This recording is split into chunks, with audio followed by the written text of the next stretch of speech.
to support. Okay, so let me introduce myself. I'm Dr. Arti from Ayurveda University, Kerala, and right now I'm running my own clinic since a year, Easy Ayurvedic Health Clinic, and also working in Sukriti Ayurveda. Okay, so let me tell you a movie story. Is it okay? So after getting married and coming to Chennai, it was during COVID time. Okay, so one fine morning I got a call from my junior student. So he was very mad, and I took the call. Chechi, means Akka or sister. I have exams in 3 days. So since it was COVID time, the classes were not proper. They didn't got proper notes, and they were in a panic condition and got to write an exam. So I don't take me. You see, and for the 3 days, I taught him whatever I knew on the subject and some important points about the subject, and he write the exam. And after I was waiting for a month for the results to be out. So then he called me. Rishi, I got last minute. Wow. Okay, I felt relaxed. Okay, so that is the I started Ayushi DAMS online coaching classes, because you know there are a lot of coaching classes for NEET exam, PG entrance exam, and whatnot. But there was nothing specific for the English students in PAMS. So that is the start of Ayushi, and I have continued this since this year, and I have taught 150+ students. So this is like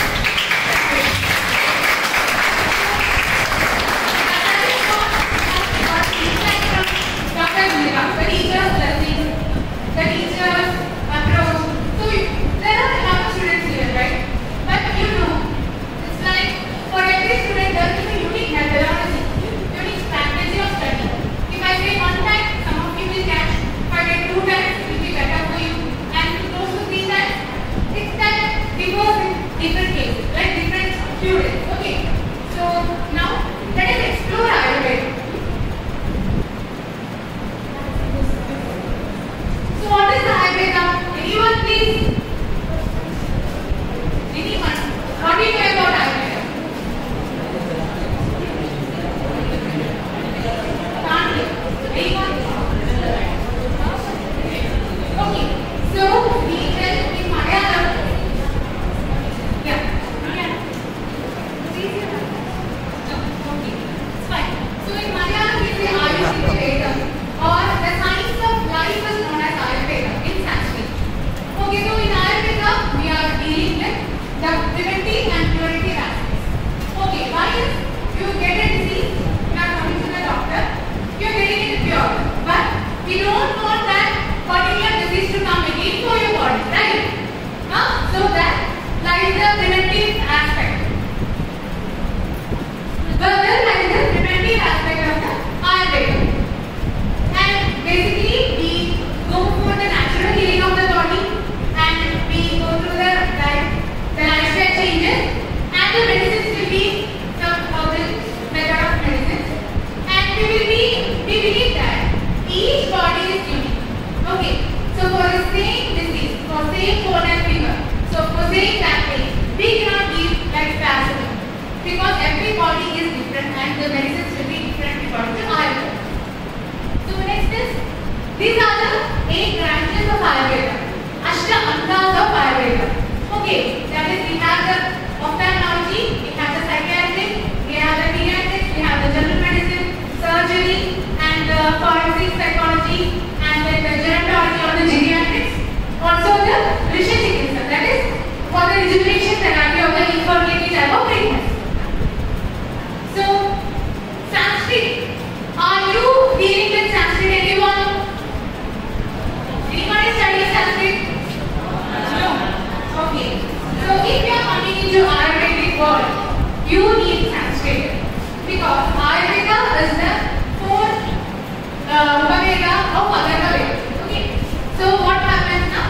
During that period, all the Samhitas, Vedantas have been written in Sanskrit literature. So to understand that language and to get depth of knowledge, we need to understand Sanskrit. Okay. So Sanskrit is the mother of Ayurveda. So this will be the pattern when we are studying. For it, we will be getting work and we'll be writing about the description. This is the methodology of studies in the Ayurvedic sense. So already you have got a good view from Dr. Vinita, right? So we have to take SSLC, then after +2 we have to take the science group including biology, and then need entrance examination for BAMS in India or any stream of medical. And then next is for the PG entrance, we have to go for the AIA PGED entrance examination. So this will be a basic educational journey. So BAMS as PHMS we are having 5.5 years, that is 4.5 years of academic study plus 1 year of internship including the rural. Got it? And then you have to take any PG degree on whatever department you are having. Then you can get into the PhD degree. And meanwhile, like it is like we are tasting paneer butter masala, chicken masala, noodles. It is like relishing each for this 5.5 years. But you get an ideology. But if you love to do something, you can explore something specially. And if you want to spend these 3 years for PG, you can go for the diploma courses or PG diploma courses, which is less comparatively less years, and you can test your excellence in that subject. Got it? So approximately you can spend 15 to 18 years of studies after SSLC. So I have given you some of the best universities like NIA, AIIA, Kumbuswara has been graduated, and you can Tamil Nadu HR Medical University here. And these are some of the best universities you can apply for. And as Dr. Vinita told, so you need to get a specific cut-off mark in the NEET entrance examination. Then only you can get into very good university, sometimes with a good stipend for a scholarship. And these are some PG specialties. Since it is an Ayurvedic terminology, I have correlated this with postmodern terminology it can be. So we have the basic principles of Ayurveda, the anatomy, physiology. These will be the most main subjects as Dr. told in our first year also. So we will be studying Sanskrit from A, they will be teaching you. But if you have a basic knowledge, you can use our libraries the best. Right? Okay. Then we will be having some paramedical specialties like pharmacology, pharmaceuticals, then some diagnostic methods will be there, that is Roga, Hidana, it's all Sanskrit terms. And then the most clinical specialties like OPG, pediatrics is the general medicine or the surgery, ENT, oral dentistry, Panchakarma, then toxicology and forensic science. What is Panchakarma? Have you come across with the word Panchakarma? No. So these are the basic therapeutic methods. Okay. Treating the diseases. Then external therapy. We have heard about massages, right? When it comes to Ayurveda, some massages, some potli, some oil will be coming to your mind, right? So it is not only about that. We have wide varieties of therapeutic methods. And there are a lot of advanced courses or certification courses like Panchakarma, dietology, cosmetology. Because cosmetology and technology are getting a lot of importance these days, right? Because we are very concerned with the skin and hair. Not about being beauty, but being in a self-love mode, right? And then you can also go for research as a JR or SR. And in olden days, how was the communication between the teacher and the students? Because they will be reciting slokas and the students have to memorize them. Because there were no notebooks or iPads to copy them. Understood? So, for introducing the same, we have CRAD or the Guru Shishya Parampara. So, you will be writing an entrance examination and you will be getting a cut-off mark for that. After that, you will be dedicated to some Guru for 1 year coaching. Okay, so you have to stay there with stipend like 30 to 40,000. So, it is one of the best things that you can explore Ayurveda in different methodologies. And we can go for MA Psychology, MSc Anatomy, etc.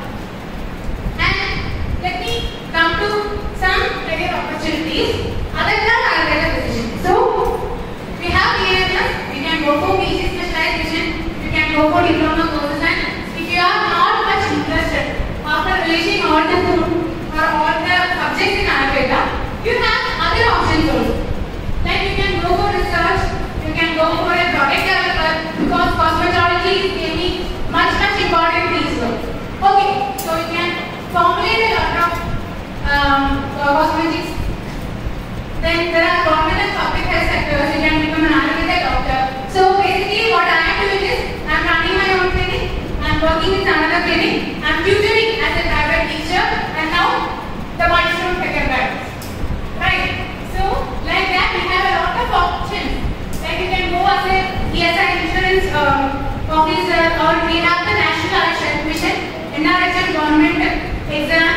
then you can go for medical transcription, you can go for some medical photography also. And because in stock also, you can Pinterest stock and all. If you are uploading good pictures, you can earn it. Okay.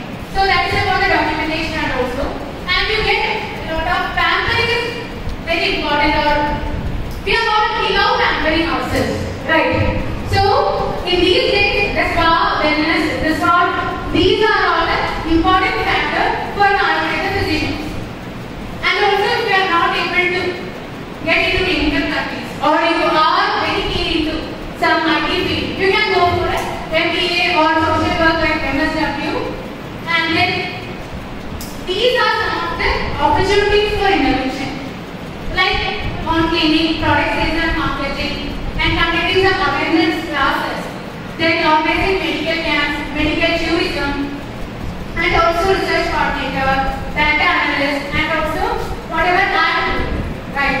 Okay. So private coaching classes, and then basically you can move into yoga and meditation courses also. So because we know that in these days all are getting into the spiritual wellness, and we are aware of the stress, depression, postpartum depression, etc. Right? So to get out of that, yoga, meditation, and dhyana, etc. will help you very much. Got it? So if you can focus on that, you can get a lot of people coming to you. So finally, we are going to see the global demand of Ayurveda. Since we have the social media, we have the awareness. Same also there are two different types of coins, different sides of a coin. We have advantages and also disadvantages.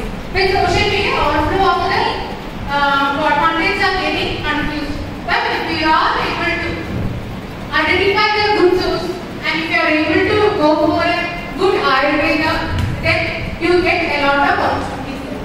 And because we are more into plant-based and eco-friendly natural products day by day, since the cosmetics are getting chemical and all, so we have the high demand in Ayurveda. So it's seen in India, USA, Europe, Middle East, Africa, Southeast Africa, etc. You can explore Ayurveda even though you are going to abroad. So I have just given you a small comparative study on allopathic and Ayurvedic system of medicine.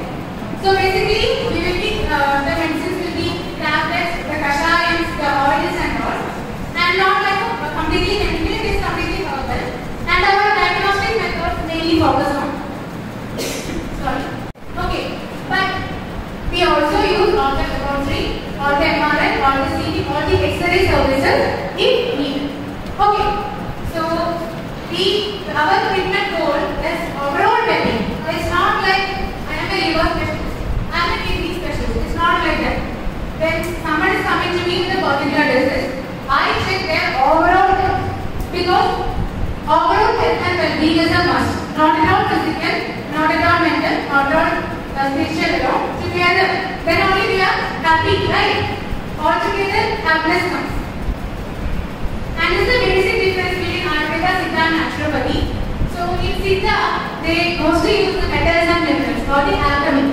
And in Naturopathy, they imbibe the diet and nutrition, the self-healing of the body with the mud therapy or the hydrotherapy and all. So in Ayurveda, as I told you, there is a technique called Panchadharma. The massaging techniques will be there, oils will be there, tablets will be there, kashayam will be there, powder medication will be there, some infusions will be there. So this all together forms the Ayurvedic method of healing. And coming to the conclusion, so we have diverse career opportunities, we have the growing demand, and are you aware of International Yoga Day? When it is? 8?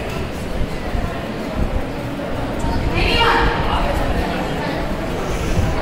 In June. Very good, very good.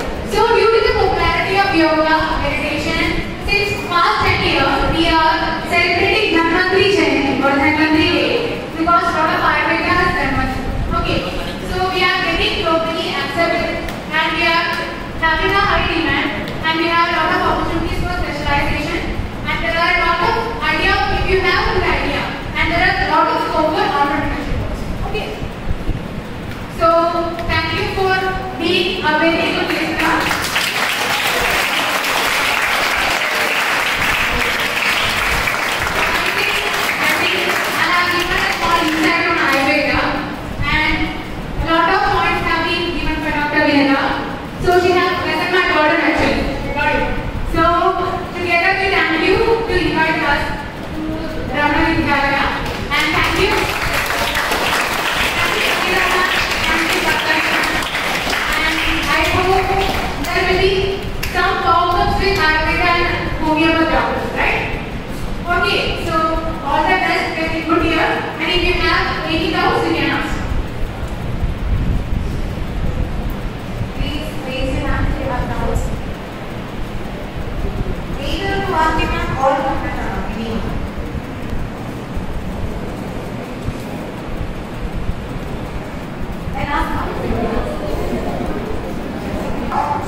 Ayurveda and homeopathy. So somebody in USA can come to our country and take some massages or treatments. So what happens? We get money from them, right? So that is the development of medical tourism. So also Stalin and all are going to CM is going to Singapore for treatment, right? So that is what about medical tourism. So you can invite a lot of people, attract them, and give them the good medical support from India. So what happens? Our country develops, our society develops, and our system of medicine will be developed. Okay.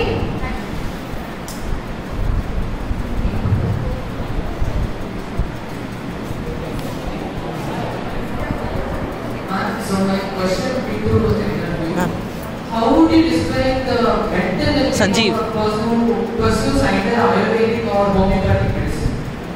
Arshana. So basically, we know that health or wellness means not a physical well-being.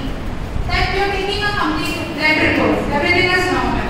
And if the person is not happy, is he alright with his mental well-being? No. So mental well-being means whatever hardship is occurring in your life, whatever happens in your life, you are able to come across. So that is the main importance of mental. You will be having test exam, you will be having some other pressures at home. Someone is getting ill, and after that you studying your career, will be financially there will be some problems, or your health will be not good. So whatever happens in your life, you have to have the insurance, and you have to be very patient. You have to have the knowledge how to come across that. That is about the mental health well-being. Got it? And I over to Dr. Vinara for any other.